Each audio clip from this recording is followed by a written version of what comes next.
Got another blind reacts for today, looking at Jeffrey Dahmer.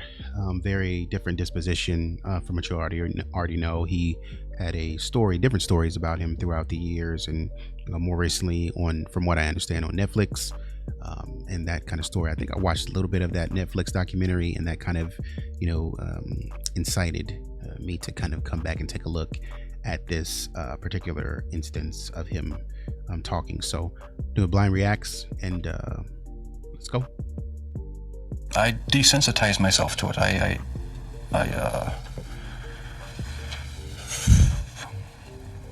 don't know, I went to great lengths. He is pure evil, but you'd never know it by looking at him. But when you hear him...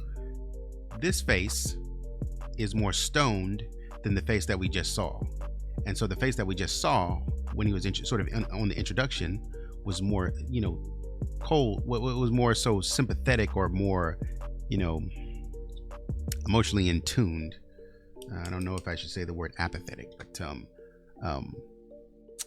it was more empathetic to the things that I've done. I empathize with what I've done, and where people are coming from, kind of deal. And so it's interesting that this face is kind of more like it's just like a robot. That's another story.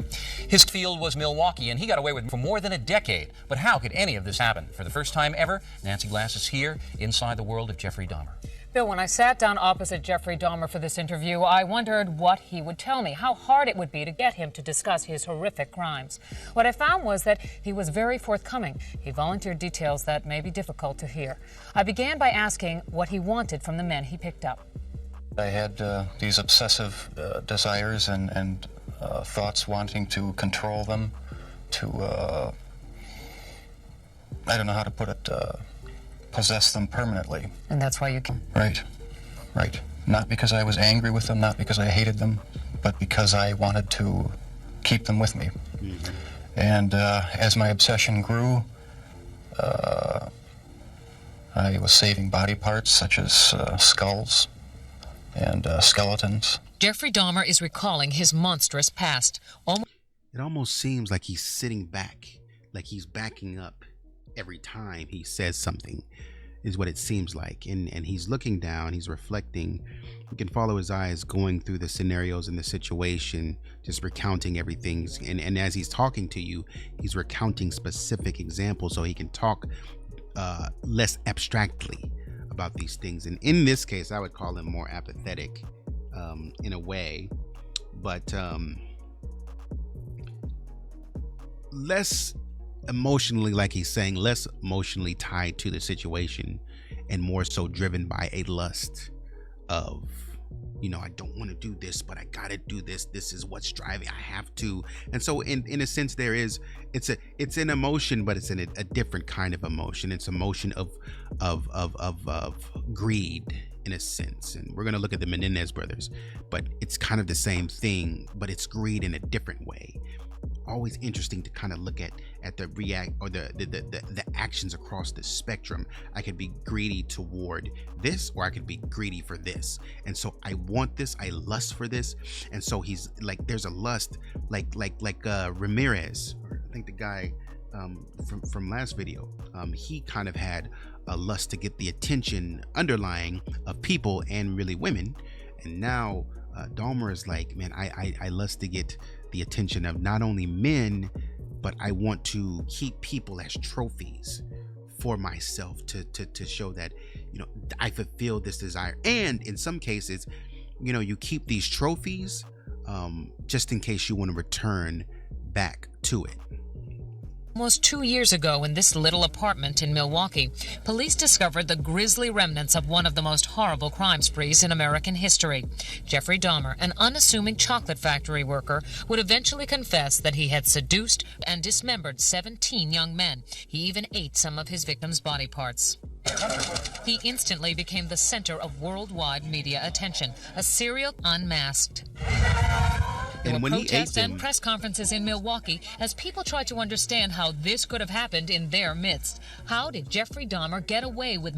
When he ate them, I bet it was more of a curious thing. I wonder what I should do. I wonder if, what is this going to taste like? I wonder, It's like more of a, he's more curious. Like he just does things out of curiosity sometimes. For 13 years. How did a And it's like, this is the thing about him, because he sits alone and he sits by himself. He's isolated a lot of times, so he has a lot of time to think. And so when he's thinking about all the horrible things that society tells him is horrible. And he's like, well, why are those things horrible? What if I just, the very thing that society told me was horrible, what if I just try it? Maybe if I try it, I might like it. And so I think that's where he lives his life, kind of like Ramirez in a way, kind of in the shadows. He kind of lives his life in the shadows. And so therefore he's like, but this is how I live my life in the shadows.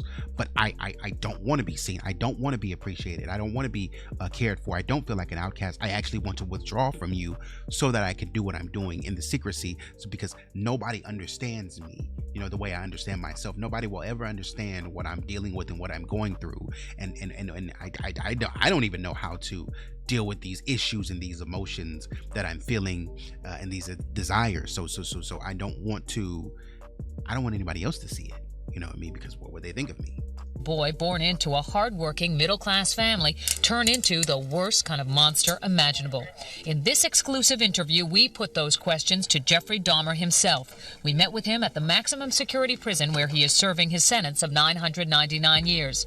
For the first time, he talks about his crimes and gives us a chilling look inside the mind of a serial. It's a process. It doesn't happen overnight. When you depersonalize another person and view them as just an object. Thank you. An object for pleasure instead of a living, breathing human being, it seems to make it easier to Correct. do things you shouldn't. If you are cold-blooded, you see what I'm saying? Like, if you are truly cold-blooded, like you try to say you are, like Manson tries to say, like Ramirez tries to say, if you're truly cold-blooded, like you say, why would you have to dehumanize and give a reason? Giving a reason is dehumanizing, right? I can only think about taking or unaliving somebody or taking their life if I dehumanize them. And so there's obviously constant theme of what serial unalivers have to do is they have to first dehumanize and look at something as an object. It's like if you unalive a lizard, right, or what have you. Now, somebody who likes insects, animals, reptiles, and all the like, they'll be like, "Oh, that's terrible."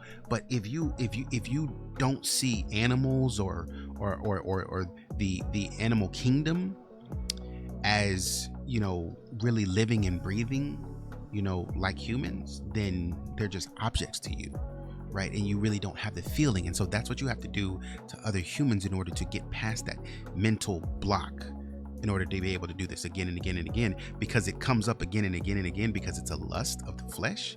And so therefore I have to answer the lust of the flesh. I don't want to do it again, but I have to do it again because this thing is calling me. There's a taste, there's a hunger. And the more I do it, the more I get even hungrier for it. And it's going to be, I become even hungrier for it to a deeper degree, because what used to satisfy me no longer satisfies me. So, The reason why Jeffrey Dahmer was able to get away with his crimes was because of just what you are seeing here. Jeffrey Dahmer is intelligent and articulate. That is what makes him so frightening. But if you listen carefully to his words throughout this interview, you realize it is a thin disguise. You do sound, though, like the kind of person who could have said to himself, "This is wrong. I must stop." I always knew that it was wrong, but after the first was not planned. I was coming back from the shopping mall back in '78. I had fantasies about picking up a hitchhiker and taking him back to the house and having complete control and dominance over him. The hitchhiker's name was Stephen Hicks. He was just 18. Jeffrey Dahmer took him to his parents' house. There he strangled him with a barbell. He dismembered the body and hid it in a drain pipe. It was Jeffrey Dahmer who gave those details to the police in his confession. No one had a clue as to what was happening for over a decade. During that time, Jeffrey Dahmer joined the Army and was sent to Germany. He was eventually discharged for a drinking problem and returned to Ohio. 9 years after Stephen Hicks began again. What happened to you in the 9 years in between that you were able to stop, that you were able to control yourself? It just wasn't an opportunity to fully express what I wanted to do. There was just not the physical opportunity to do it then. And I started, when I moved to Milwaukee in '81, I started reading, going to the bookstores. Eventually that led to frequenting the gay bars. And then one time I brought this young man back to the hotel room, the Ambassador Hotel. Was just planning on drugging him and spending the night with him. I had no intention of hurting him. When I woke up in the morning, he had a broken rib here, was heavily bruised. Apparently I had beaten him to death with my fists. And you have no memory I of have it? no memory of it. But that's what started the whole spree all over again. Dahmer says he snuck the corpse of his victim. What should be concerning about him is that there is another side to him that not even he knows how to control, and because of that, there is a fierceness in it, and sort of like a tenacity, and I would dare say an anger that exists in him, that he doesn't confront directly. He knows it's there, and he just lets it do what it's going to do. He just unleashes it and lets it do what it's going to do, and when he snaps back in, it's just like, it did what it did. I don't know if I could be held responsible. I know I'm responsible, but to what degree can I be held responsible in terms of my own justice? Stephen Toomey out of his hotel room in a suitcase. Then he took it to his grandmother's house, where he cut up the body and put it in plastic garbage bags. When you, these men, afterwards, were you repulsed? Were you upset? No, at the time, it was almost addictive. It was almost a surge of energy. I wouldn't have to worry about any of their needs or anything. I just had complete control of the situation. But Jeffrey Dahmer was out of control. The urge to kill overpowered him. As police later learned, he wasn't satisfied with his victim's death. He wanted more. Why did you photograph them? It was my way of remembering their appearance, their physical beauty. I also wanted to keep something. If I couldn't keep them there with me whole, at least I felt that I could keep their skeletons.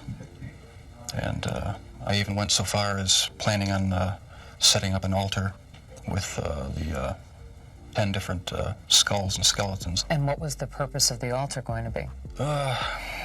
As a sort of memorial. A point where I could, I don't know, it's so bizarre and strange, it's hard to describe. A place where I could collect my thoughts and feed my obsession. When the bodies were still in your apartment, there was no time when you would see them and say, this is grotesque, what have I done? There were times, but the compulsive obsession with doing what I was doing overpowered any feelings of revulsion. This man with a quiet, almost shy demeanor became a master manipulator who was able to lure strangers he met at gay bars to his apartment. He was even able to con the police into returning a 14-year-old boy to him after neighbors called 911 upset that the child was in the street naked and bleeding. Dahmer convinced the police